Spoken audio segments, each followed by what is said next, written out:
Okay, so the next thing I want to show you in the routing strategy is our standard practice these days for the kind of the DR scenario. You know, if the fire alarm goes off in the contact center or you have some kind of security evacuation. Previously we used to say, oh, well, you know, press a button on your way out to log a dummy agent into a dummy group or to switch a flag on and off. Well, we're a little bit more sophisticated than that these days, and what we typically do is enable that DR messaging, that disaster message, to be enabled externally. So once you've evacuated the building, for example, you could dial in to a special hidden IVR menu protected by pins and passwords, and that can be used to set, for example, an emergency message telling callers you've had a fire drill or you've had an emergency evacuation. So those messages could all be pre-recorded, and the menu that you're presented with, you can choose which emergency message you actually want to play to your callers. So let's show you how that would work in practice. So I'm going to dial the secret number for setting this emergency status. So this would typically be the manager or the supervisor in the car park following the fire alarm. They would dial in from their mobile, and I'm just going to dial in the number. And you can see we've got a very simple auto attendant prompt that's going to ask me for some verification. And it's also going to ask me for a PIN. Please enter your personal 4-digit PIN code.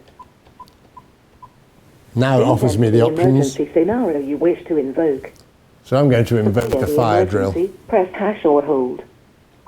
So I'm pressing 1. The emergency status has been successfully updated.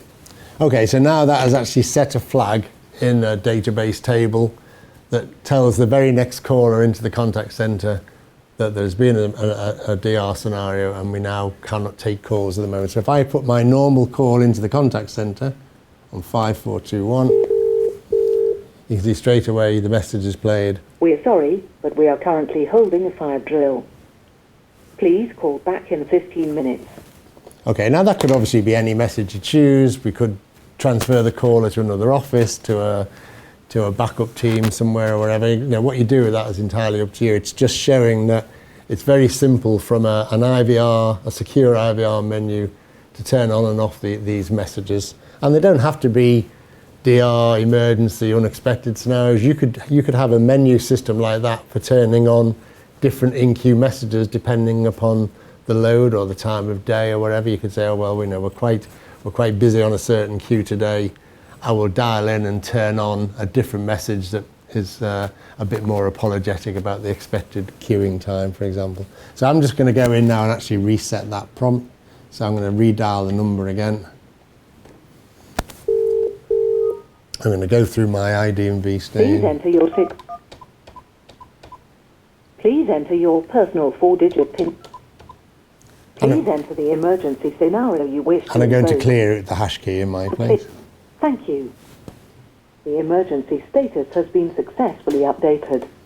So now when I dial my main number now, I get my normal contact center calls back to normal.